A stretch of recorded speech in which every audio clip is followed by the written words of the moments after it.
Mang, ada yang bilang katanya pencitraan itu nggak penting karena itu mah cuma cangkang, cuma kulit yang dilihat oleh orang lain. Benar nggak itu kalau kata Mamang, isi itu lebih penting daripada cangkang? Ya nggak gitu juga tuh mikirnya Mang Iwan. Ya terus gimana kalau menurut Mamang? Sekarang begini, ada 3 orang tamu disuguhin kopi. Yang 2 pakai gelas plastik, yang satu pakai gelas kaca. Disuguhin, ditaruh di tengah. Kira-kira gelas mana dulu yang diambil oleh para tamu? Ya pasti yang gelas kaca lah. Nah, Nah apa?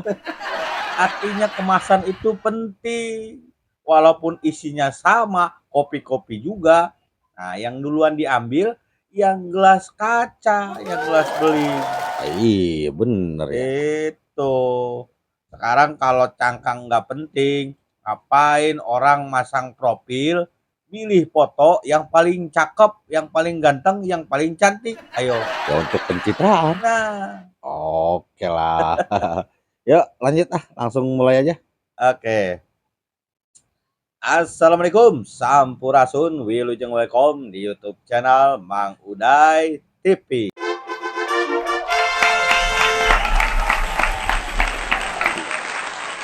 Ya, terima kasih. Seperti biasa kita akan membahas apa yang lagi rame di media sosial kita kali ini. Jangan lupa subscribe gitu ya, Yoi. untuk yang belum subscribe agar bisa selalu mendapatkan kabar apabila kita bikin video baru. Bener kan? Mantap. Oke, bahas apa kita, Bagaimana? Ini cuma ada dua pembahasan, Mang. Yang pertama tentang KDM, yang kedua tentang demo mahasiswa. Cuman 2? Ya seperti biasa, Mang. Kalau pembahasannya sedikit pasti tebel. Oh, iya sih biasanya gitu. Langsung lah. Langsung dari mana nih? Nah, video kemarin yang KDM ngeberesin pasar di Cikarang, itu kan kemarin dari POP-nya Bapak Asep, kita PLT Bekasi. Nah, ini yang dari POP-nya KDM nih, Mang. Jadi lanjutannya Oke, kemarin, coba siap. tayangin. Play.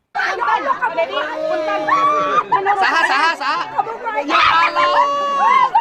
Aing boga kabogoh. Aduh.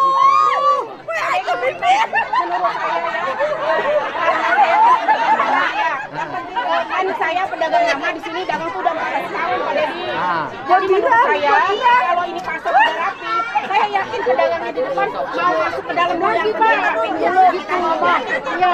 Wes, sekarang gini, pedagang di depan, di sini tempatnya di mana? Kalau dulu ya Pak, kalau dulu karena ini di bawah ini penuh dengan sampah, jadi mau tidak mau pedagang dari bawah itu lari ke jalan raya Pak. Oke, di bawah ini lantai 1. Iya. Sampah. Penuh sampah. Oke. Oke, gini. Sebentar. Jadi tahap pertama nanti nanti kita bareng-bareng nih, Pemprov Jabar sama Pemda Bekasi. Sampah yang di bawahnya kita angkut, kita bersihkan. Kita rapikan. Tembok-temboknya kita cat-cat dulu deh. Setelah itu pedagangnya suruh masuk ke dalam. Ya, oke? Udah. Nah, itu, Mang. Saya menik kaget di awal video, Bagaimana? Ya, kenapa? Ya itu ada ibu-ibu tahu-tahu pucung aja dari belakang, kirain mau ngapain? Oh, itu. Bukan mau selaman, kabogoh, kabogoh. Biasa ibu-ibu. Aduh, ada aja di setiap daerah ya kayak begitu, Mbak. Riwe di Cianjur, ini main ceplok, we nyium. Sekarang ibu-ibu tahu kabogoh aja. Sok atau kasih tanggapan. Oh iya. Ya, jadi ini kelanjutan video yang kemarin ya, karena kan yang dari Bapak Asep, PLT Bekasi itu videonya cuma sepotong. Ini dari Bapak Aing, makanya nggak dari awal videonya, ngelanjutin yang kemarin. Jadi permasalahannya itu ya, ternyata. Yang lanjutin. Ya, jadi pedagang yang di luar itu, ternyata pedagang yang di dalam juga ada keluar. Iya, ternyata pedagang dalam juga. Iya, ternyata karena di dalam itu tidak laku. Kenapa? Karena bangunannya kan bekas kebakaran, jadi sudah tidak menarik gitu kan. Kelihatan kumuh. Jadi para pembeli pada malas masuk. Akhirnya mereka yang pada keluar nyamperin. Ada yang bertahan di dalam tadi si Cinci ya, malah nggak laku, kasihan gitu kan. Nyangkanya di dalam kosong. Iya, dan lagi yang di kolongnya itu, kolong bangunan dijadiin tempat sampah. Mana-mana ya sampah jadi masalah. Iya, termasuk di tempat kita, Mang. Iya, jadi nanti sampah itu dibersihkan. Nah, pedagang-pedagang yang tumpah di luar tadi akan masuk ke dalam tempat sampah yang dibersihkan setelah dicat ulang begitu. Ah, iya Emang betul. ya sampah itu permasalahannya itu jadi kebanyakan bukannya diselesaikan, hanya memindahkan masalah saja, Bang Iwan. Memindahkan masalah. Iya, misalnya sampahnya tadinya di sini pindah jadi ke sana gitu. Dari sana pindah jadi ke situ.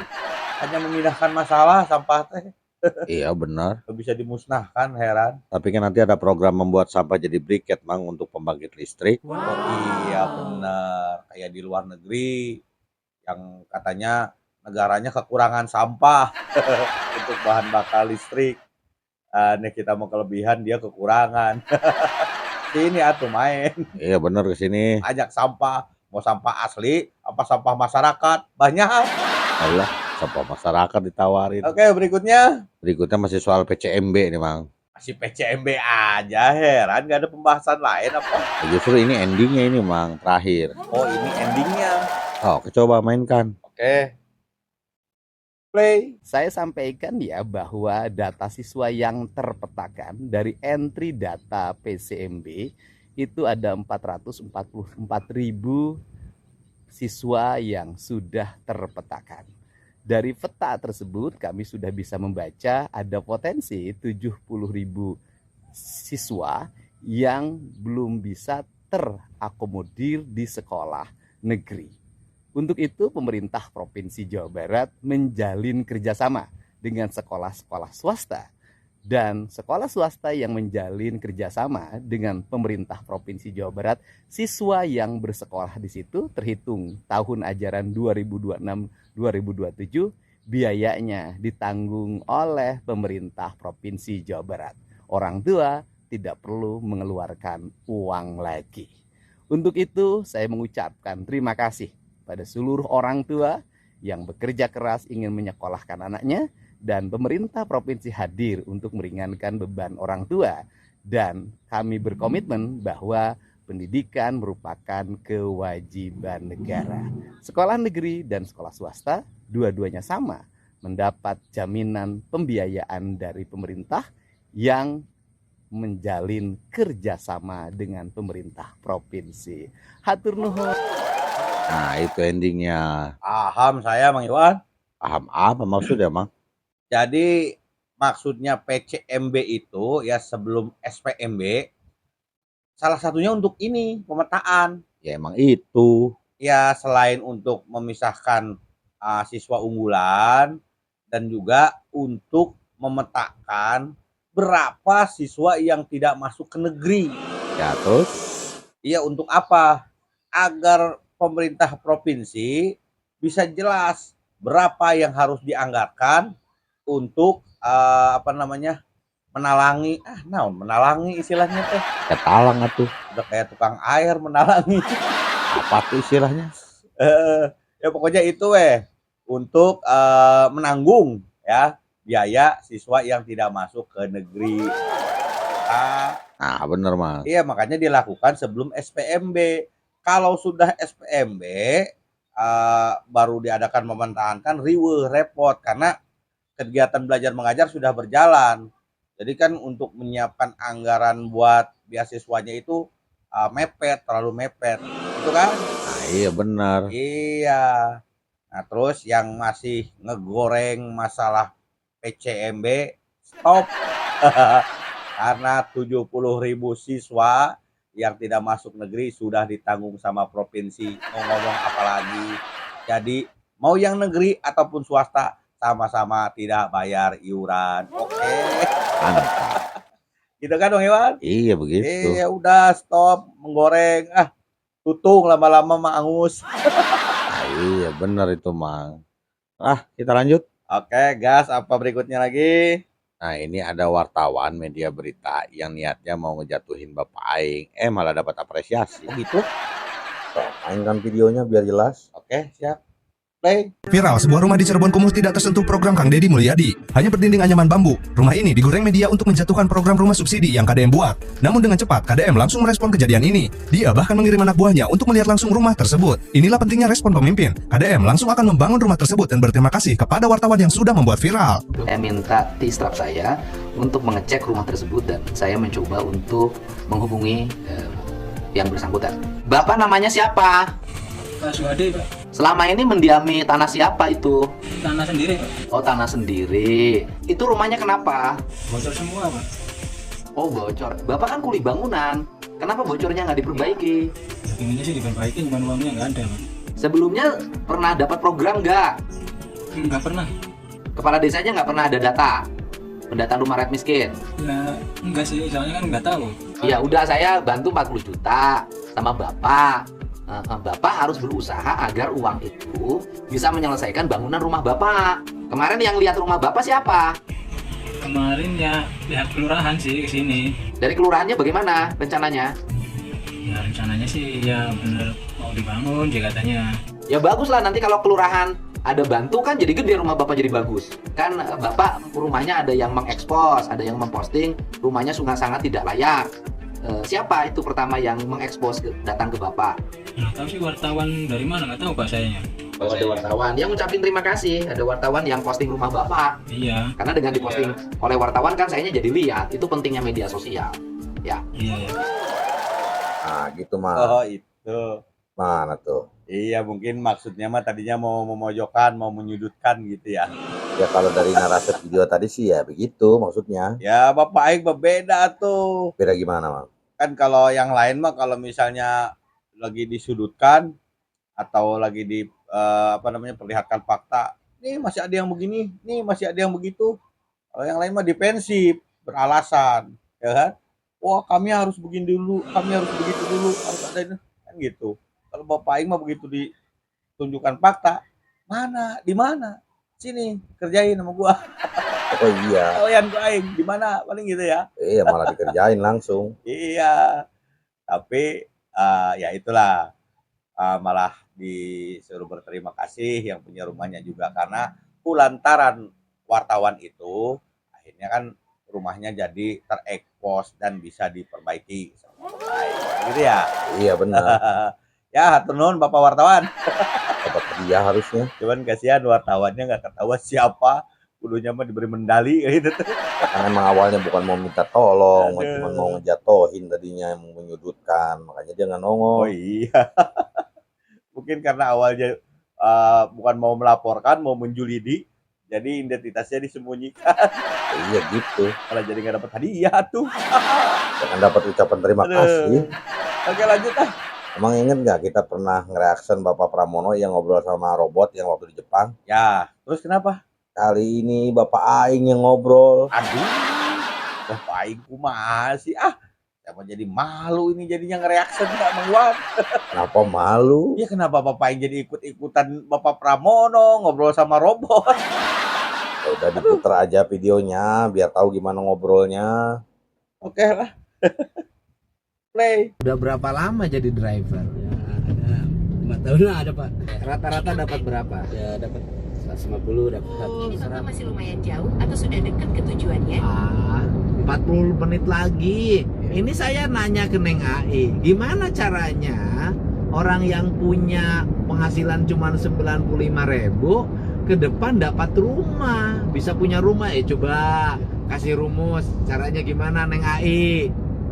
Waduh, pertanyaan Bapak ini berat tapi nyata banget ya. Memang kalau dihitung matematis murni dengan harga rumah sekarang, rasanya seperti mustahil. Tapi bukan berarti nggak ada jalan sama sekali, Pak. Rumus pertamanya, Bapak bisa coba cek program rumah subsidi dari pemerintah yang cicilannya flat dan bunganya rendah banget. Biasanya ada yang cicilannya 1 jutaan per bulan. Dengan sisa 95.000 sehari, kuncinya ada di nabung paksa di awal hari, misal sisihkan 30.000 sebelum dipakai apa-apa. Kedua, coba cari info soal rumah tapak di daerah pinggiran yang masih terjangkau atau sistem bangun bertahap, Pak. Jadi beli tanah kafling kecil dulu, nanti bangunnya cicil satu tembok kalau ada rezeki lebih. Memang butuh napas panjang dan sabar banget, Pak. Semangat terus ya Pak nariknya, semoga ada rezeki nongklok atau tarikan jauh yang tipnya gede. Ngomong-ngomong, 40 menit lagi sampai. Apakah jalurnya aman atau ada macet di depan, Pak?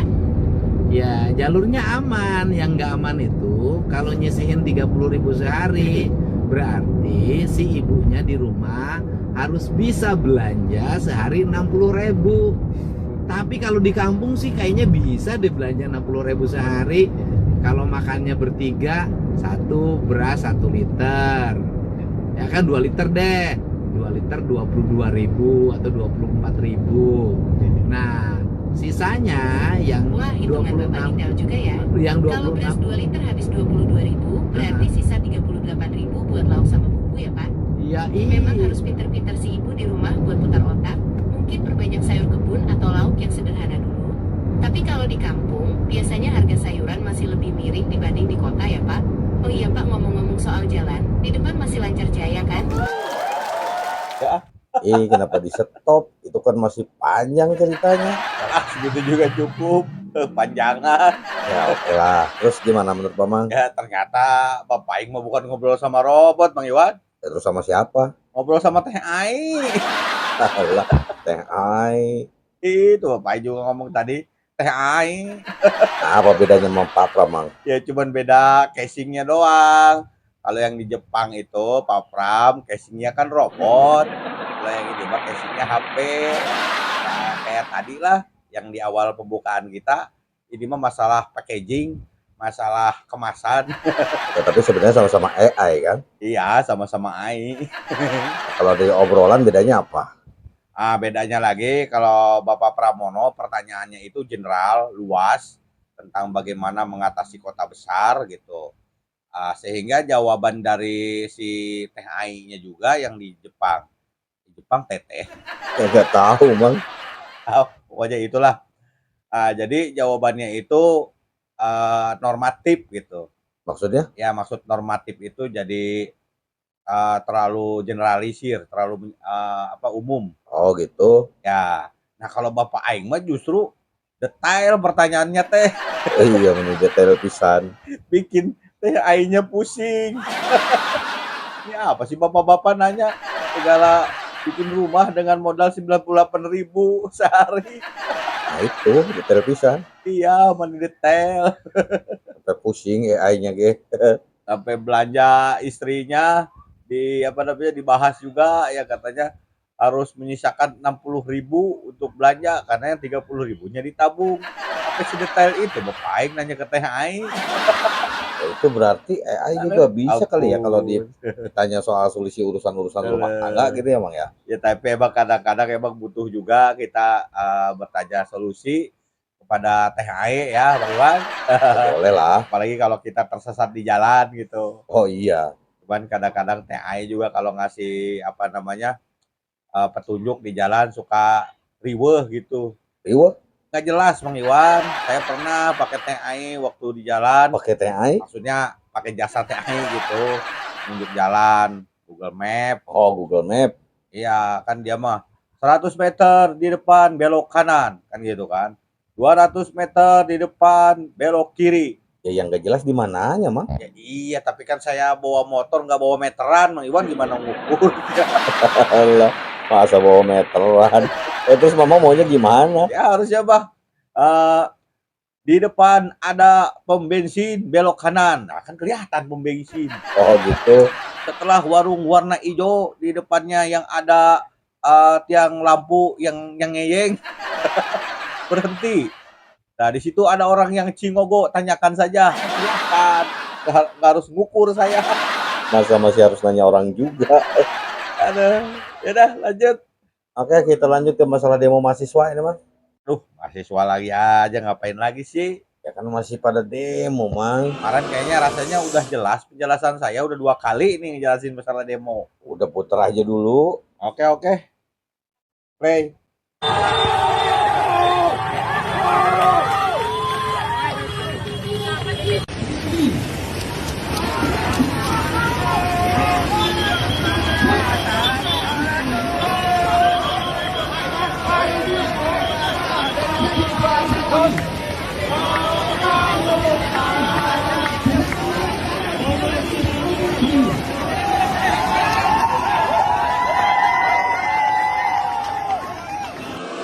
Gimana tuh, Mang? Tuh kan masih nggak jelas, Mang Iwan. Oh, masih nggak jelas? Ya, yang video tadi mah hanya berbondong-bondong saja gitu, tidak ada penjelasan tuntutannya apa. Oh iya iya. Coba diputar yang satu lagi. Cari aja di situ mah ada penjelasannya coba. gitu. Kita mainkan play. Kelihatan sikap masa aksi menuju Indonesia bangkrut. Bendera naik Jumat 12 Juni 2026. Hidup mahasiswa! Hidup mahasiswa! Hidup rakyat Indonesia! Hidup rakyat Indonesia! Hidup perempuan yang terus melawan! Hidup perempuan yang terus melawan! Ekonomi saat ini hanya tumbuh di atas kertas. Sementara rakyat dihantam kenaikan harga beras, sulitnya lapangan kerja, dan pajak yang mematikan. Pemerintah sibuk memulai citra dan membagi proyek kepada kroni. Sementara rakyat mengenaskan.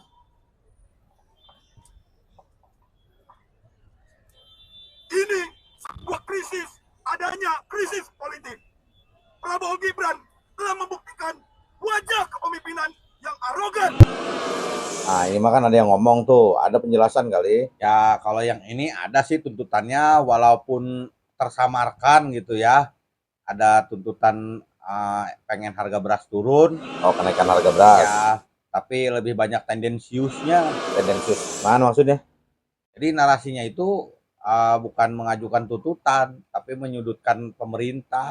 Oh iya sih. Cuma itu aja isinya. Udah panjang lebar masih nggak jelas juga. Yang ketangkap sama saya mah cuman pengen turun harga beras tadi. Iya itu doang. Tersirat doang. Nah ini ada video yang singkat tapi jelas tuntutannya, Mang. Ada. Coba saya lihat. Oh gaskeun. Play. 3 tuntutan konyol dan kontradiktif BEM UI. Pemerintah untuk mentok anggaran pemborosan anggaran dari APBN. Kedua itu kita minta untuk menurunkan harga BBM dan juga harga-harga pokok. Oke, nah ini baru jelas. Enak ngebahasnya. Oh kata langsung dibahas. Ya berarti yang kemarin kita tebak-tebakan soal harga BBM termasuk juga dong ya. Oh iya. Ya walaupun Pertamax. Ya intinya mah ada lah di dalam tuntutan. Pertamax naik di demo, aneh-aneh aja. Oke lanjut. Oke. Dari 3 tuntutan tadi, yang pertama tidak boleh boros APBN, yang kedua turunkan harga BBM, yang ketiga turunkan harga beras gitu kan ya, utamanya itu ya tadi. Iya itu. Ya kalau salah tonton lagi aja lah. Jadi gini, ini tuntutan-tuntutannya kontradiktif, Mang Iwan, satu sama lain. Oh kontradiktif, gimana maksudnya kontradiktif? Ya contohnya begini, di satu sisi si mahasiswa minta Pertamax turun, kan gitu ya, Ya. demi rakyat katanya. Tapi kan yang dibela sama dia berarti kan rakyat orang kaya, karena kan yang memakai Pertamax itu menengah ke atas. Oh iya. Terus? Nah, sedangkan rakyat miskinnya justru tidak dibela karena dia pengen harga beras turun juga. Oh maksudnya petani gitu. Ya kan? Ya terus? Dan MBG dihentikan. Nah ini juga kan nyusahin rakyat miskin juga. Ya, kalau kata mereka yang sekolah anak orang kaya juga pada dapet kayak gitu, Mang. Sekarang persentase aja. Anak orang kaya yang sekolah dibanding anak orang miskin, istilahnya menengah ke bawah yang bersekolah, banyakan mana? Yo. Iya iya. Ya pasti lebih banyak anak orang miskin lah yang sekolah. Sekarang menghentikan MBG ya sama saja. Istilahnya menyusahkan lagi orang-orang yang di daerah yang di pelosok, karena buat yang di pelosok MBG itu berharga. Jadi programnya bagus, yang harus dibenahi itu orang-orangnya. Ya tikus-tikus yang kemarin kan udah ditangkap tuh 3 orang tikusnya. Nanti dari 3 orang ini kan akan berkembang biak jadi berapa orang lagi gitu. Tikus orang bukan ya? Bebas lah orang mau tikus. Itu maksudnya. Jadi kontradiktifnya itu mereka merasa mewakili rakyat, tapi kok membela orang kaya malah menyusahkan orang miskin gitu. Nah terus ada lagi nggak? Dan kontradiktif yang kedua adalah mereka minta pemerintah tidak boros APBN. Oh iya. Tapi minta harga Pertamax diturunkan. Nah itu kontradiktifnya di mana? kontradiktif dong, karena kalau Petramak diturunkan artinya pemerintah harus mensubsidi harga Petramak itu supaya jadi murah. Karena kan harga Petramak yang non subsidi ini mengikuti harga pasar di luar negeri. Bahkan di luar negeri jauh lebih mahal. Di kita udah paling murah itu harga Petramak. Nah, kalau pengen lebih murah lagi berarti kan harus disubsidi. Sedangkan untuk mensubsidi Petralet aja anggarannya besar. Untuk mensubsidi listrik aja anggarannya besar. Ditambah lagi pemerintah harus mensubsidi Pertamax. Berarti lebih boros lagi atuh, gimana? Katanya tidak boleh boros, tapi pemerintah suruh mensubsidi Pertamax. Halo. Oh iya ya. Benar. Iya kan? Kontradiktif kan jadinya. Ya iyalah. Iya. Terus ada lagi? Ada lagi kontradiktif yang ketiga. Apa tuh? Ntar saya ngopi dulu. Azab seruput dulu seruput. Nah, tadi ada yang minta harga beras turun. Nah, itu juga kan kontradiktif. Mereka katanya minta harga beras turun supaya rakyat sejahtera karena beras murah. Tapi kan petani jadi susah. Nah, iya. Kan petani rakyat juga. Kan tahu sendiri harga pupuk sekarang mahal karena impor. Kenapa mahal? Karena kan dolarnya lagi naik, otomatis pupuk impor jadi mahal. Nah, seperti yang kemarin saya bilang, jadi biaya yang dikeluarkan petani untuk menanam padi jauh lebih mahal karena pupuknya mahal. Terus mereka minta beras murah. Gimana caranya? Apakah pemerintah harus mensubsidi lagi harga beras? Pemborosan APBN lagi? Atuh, katanya nggak boleh boros. Ah, iya. Ayo.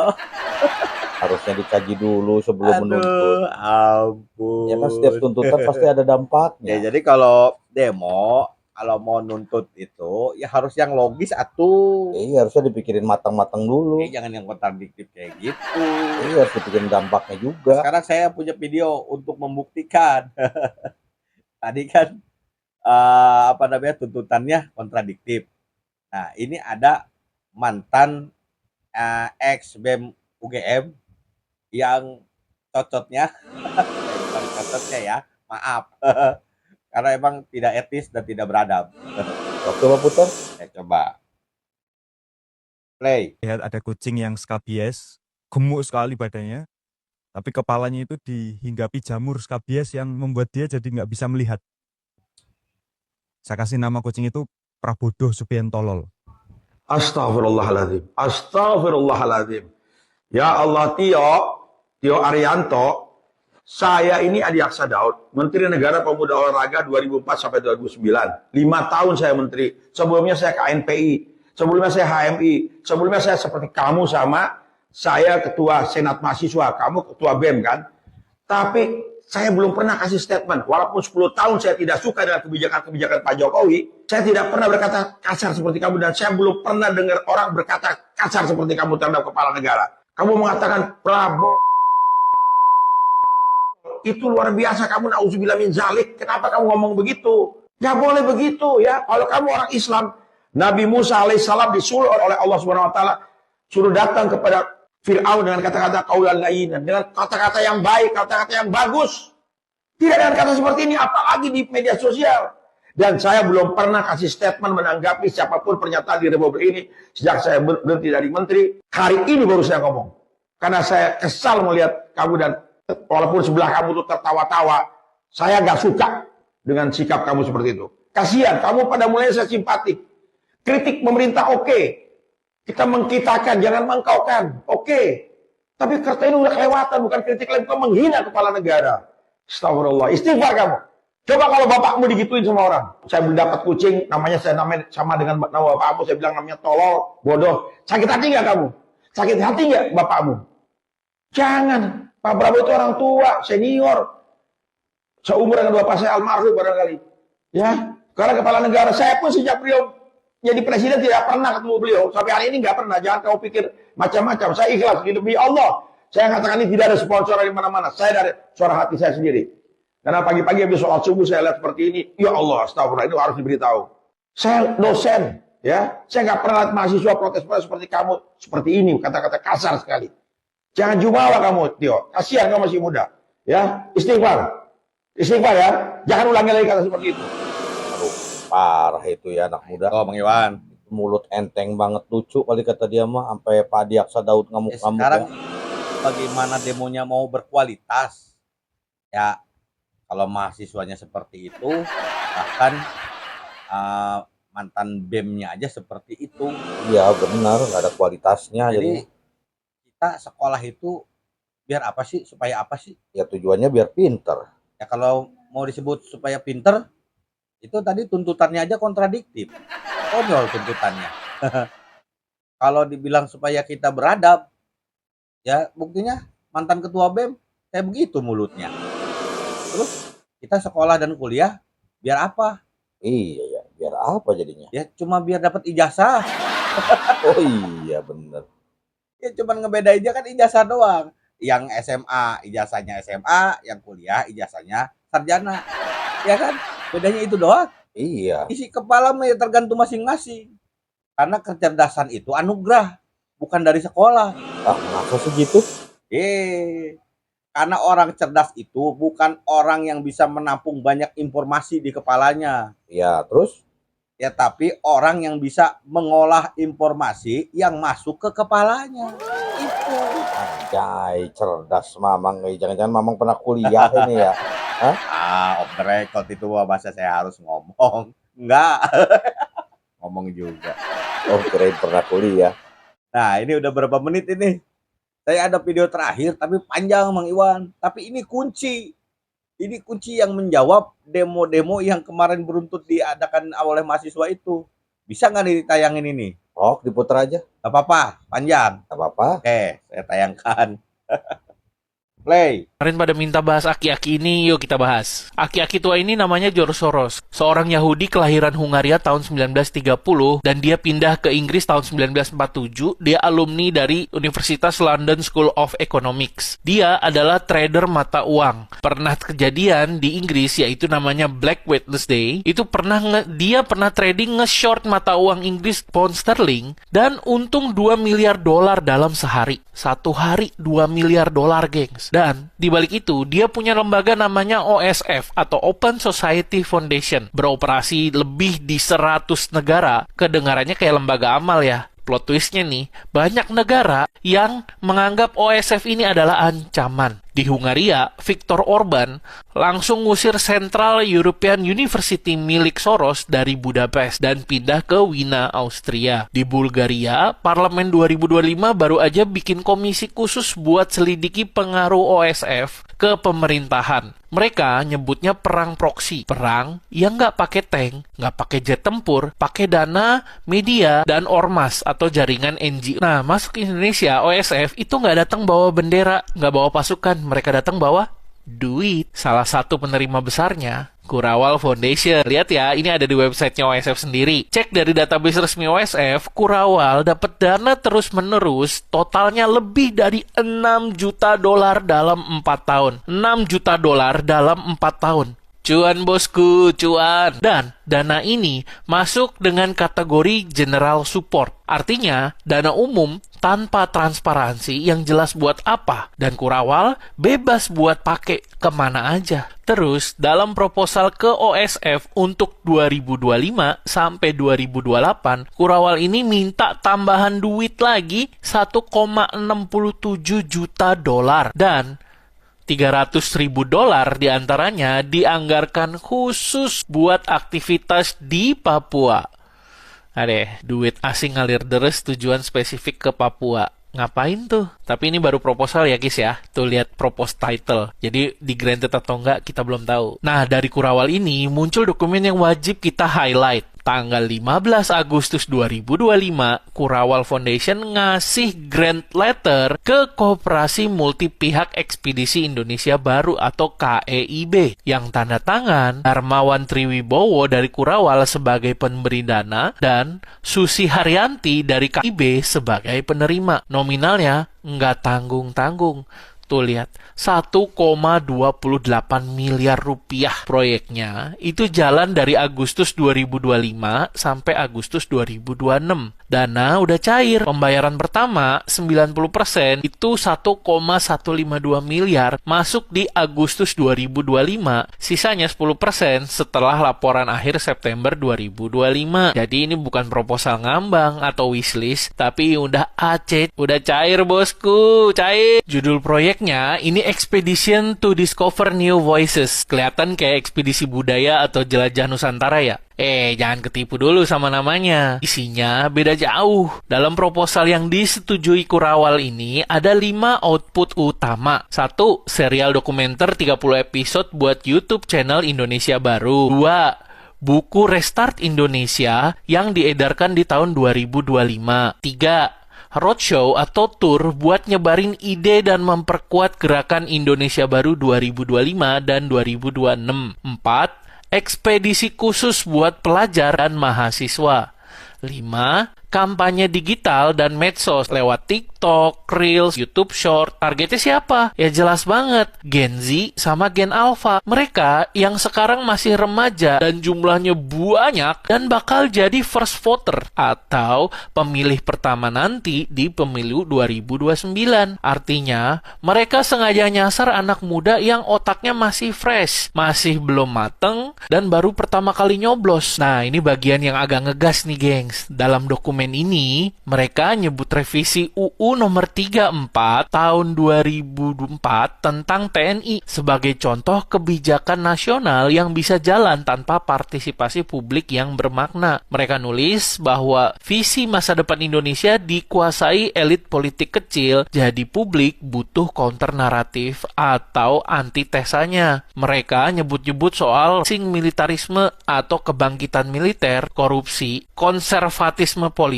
dan ketimpangan sosial. Di strategi medsosnya, mereka mau bikin konten soal violence suppression atau penekanan secara kasar oleh militer, polisi, korupsi pemerintah, pengambilan tanah paksa, dan resistensi pemuda terhadap kebijakan yang dianggap nggak demokratis. Yang paling aneh dan sus nih, dalam dokumen tertulis mencegah kelanjutan authoritarian governance Prabowo atau untuk mencegah kelanjutan pemerintahan dari presiden yang sekarang. Dan semua ini dirancang buat jalan menjelang pemilu 2029. Mereka lagi manasin mesin supaya banyak yang terpengaruh sama mereka yang nanti di 2029 itu bisa jadi pion-pion budak catur mereka. Dan mereka juga nyebut ekosistem mitra kayak Watchdog, Remo TV, Project Multatuli, Partai Buruh, sampai bahkan Muhammadiyah dan NU disebut sebagai jaringan yang bisa diintegrasikan. Gak paham nih, gue gagal paham nih.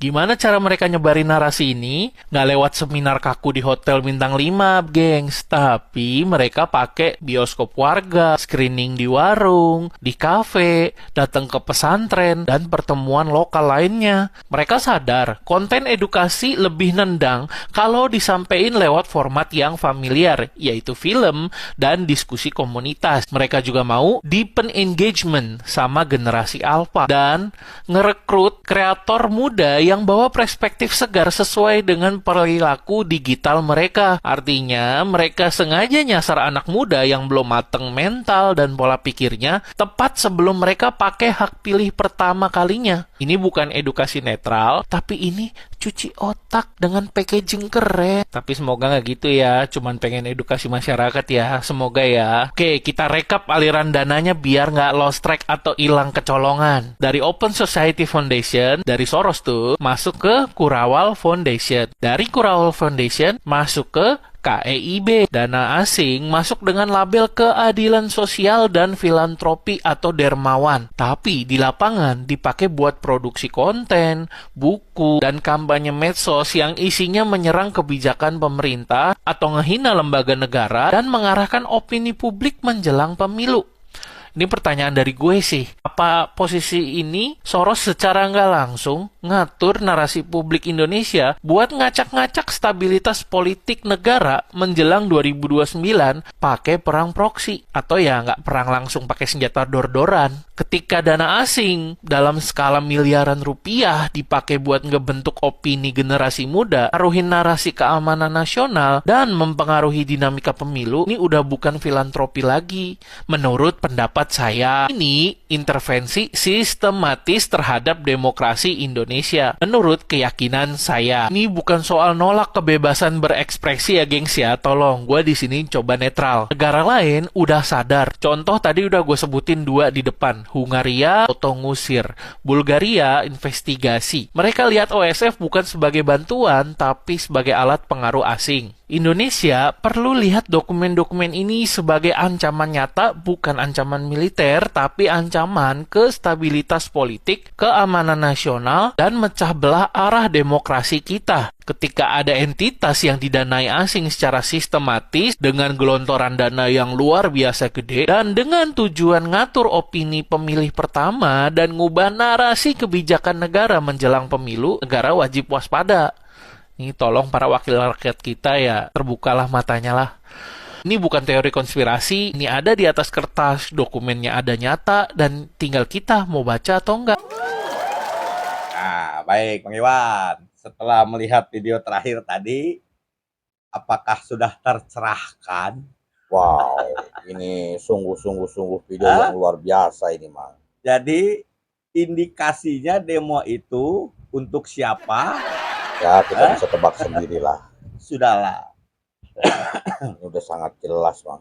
Jangan ibarat kata seolah-olah ingin menjadi pahlawan tanpa dia tahu kalau sebenarnya dia sedang dimanfaatkan.